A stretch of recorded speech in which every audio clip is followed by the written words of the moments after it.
بې دردۍ سره چې دی دلته څوک داسې دغه راغلي وو هغوی مړه کړي دي. نو دی دلته شپې وړې وه، هلته یې غورځولې وه. لکه ډېر ظلم او زیاتی یې راسره کړی دی.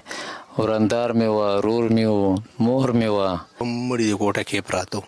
نه جي، زمونږ چا سره دښمني نشته او موږ غریب خلک یې.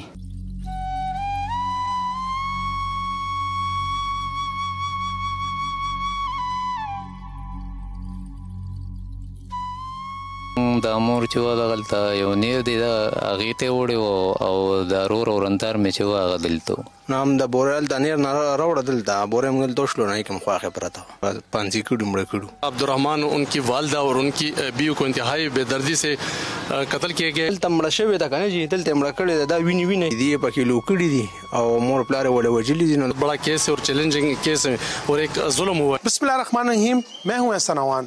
ناظرین، آج موجود ہوں پشاور کے علاقے قاضی قلی الف خان کورونا میں.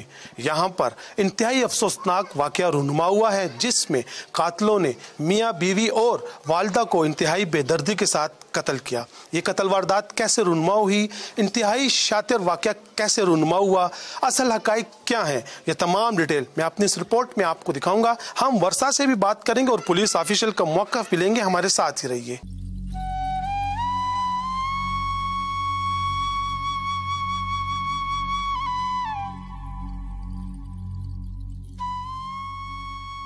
جی ناظرین، اس وقت میں اس جگہ پر موجود ہوں جہاں پر نامعلوم درندہ صرف ملزموں نے ماں، بیٹے اور بہو کو بے دردی سے قتل کیا. ہمارے ساتھ مقتولین کے ورثہ موجود ہیں، ان سے بات کرتے ہیں. اللہ پاک دی تاسو له صبر درکړي. دا راته ووایه خپل نوم راته ووایه، بیا ووایه چې دا کیسه څنګه شوې وه. زما نوم محمود دی. عبدالرحمن زما وړوکی ورور او دا او رندار مې وه او مور مې وه. بې دردۍ سره چې دی دلته څوک داسې دغه راغلي وو هغوی مړه کړي دي. او لکه زه حکومت ته دا خواست کوم چې زما د زر تر زره دغه وشي، وزیر اعلی صاحب ته خواست دی زما چې دې ماله انصاف میلاو شي. محمود خان، دا راته ووایه عبدالرحمن څه کار کولو، دې کور کې کله نه اوسېده؟ دا راته عبدالرحمن خو چې دی دا د رنګ کار کولو کو رنګ کار به نو بیا به نور دا د غریبۍ دیړې میړې کوله. او بل دا د ډېرو وخت نه موږ دلته اوسېږو د علاقې ته پته ده ډېر وخت وشو او زه خپله دلته نه وم. بیا ما ته اطلاع میلاو شوه زه چارسده کې وم، هلته چارسده کې اوسېږم. بیا زه دلته رالم نو ما ته هر څه وکتل، والله زړه م دردېږي او زړه م چې دی جاړي. او بس حکومت ته هم دغه خواست دی وزیر اعلی صاحب ته چې موږ له دې د دې دغه راکړي. ستاسو چا سره دښمني ساوا دعوا څه داسې خبره شته؟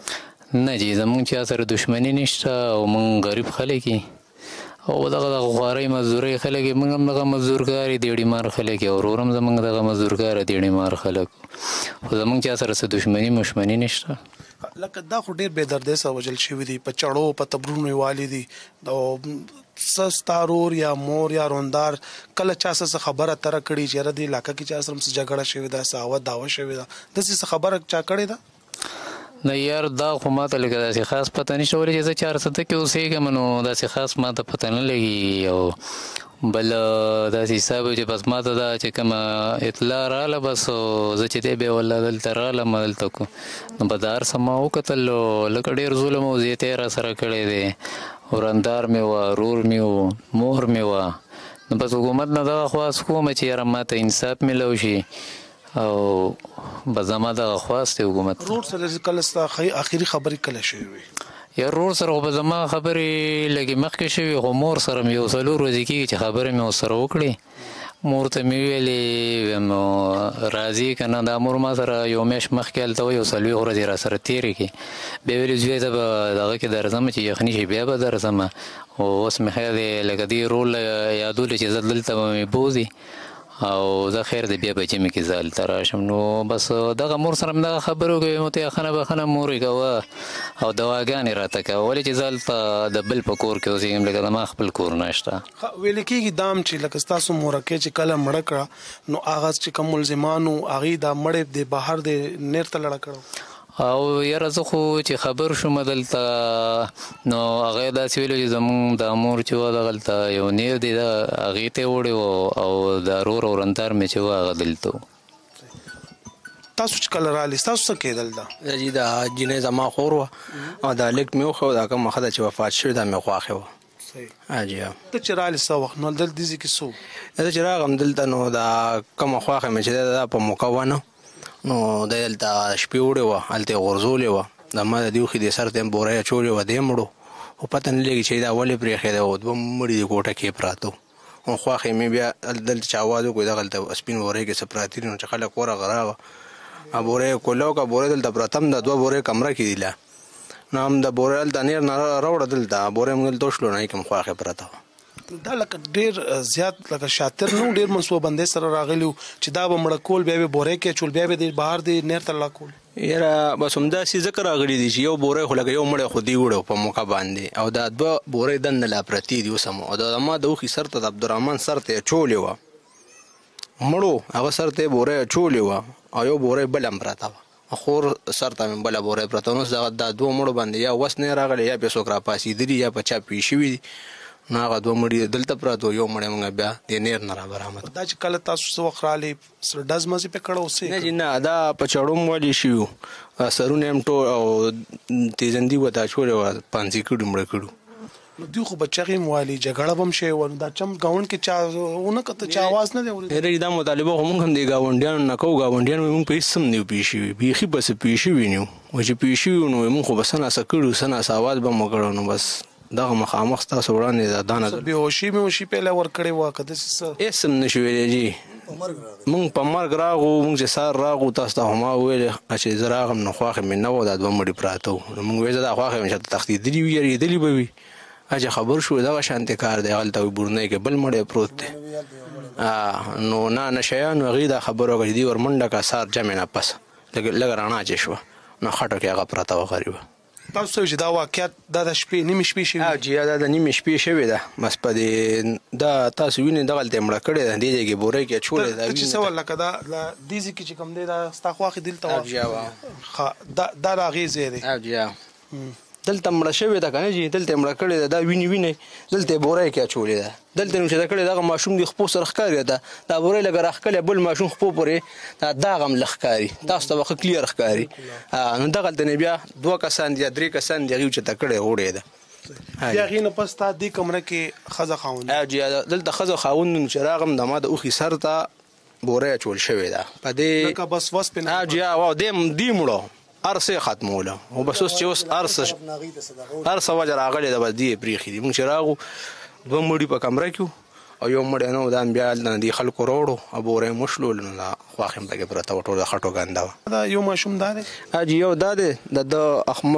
احمد نوم دی بل ورور محمد نوم دی دوه وروریان دي دی دا د مور او پلار نه پاتې شو جي او چې څه وخت لکه دې څه وایي لکه چې څوک وو څوک نه وو څنګه چلو دی خو به مور پلار سره به وو که نه جي دا کیلې ولې راوړي دي هغه د شاته پرتې دي دې یې پکې لو کړي دي او مور پلار یې ولې وژلي دي نو د محمد هغه چې کوم ورکوټ یې د وختي میډیا ولې راغلی ته یې ویلي چې یاره کسان راغه او بوزه یې والي وې غلو عوام یې هم راله مړه که وابو یې هم راله مړ کړو نو دوی بیا جړل نو د خواږې ګاونډیان چې کوم دي دی وروالی دی چې لکه تاسو ورولې نه کله د ماشومان مو جاړي بیا خلک د یو کس په کور راوړی دی چې کتري نو بس یو مړی نه و دوه مړي کمره کې پراته وو او دې ماشومانو له دا کیلې مخې ته پرتې جی کیلې والا مخې ته پرتې وي چې دا خوري تاسو ته سوی و نه او مور او پلار راله مړه کوئ जी नाज़रीन, जैसे कि आपने इन वर्षा की गुफ्तगू सुनी, इनका यही कहना था कि रात गए नामालूम अफराद घर में घुसे। यहाँ पर जो खातून थी वो उसको पहले कत्ल किया, फिर उसकी लाश बोरी में डाली, उस बोरी को फिर जो करीबी नहर है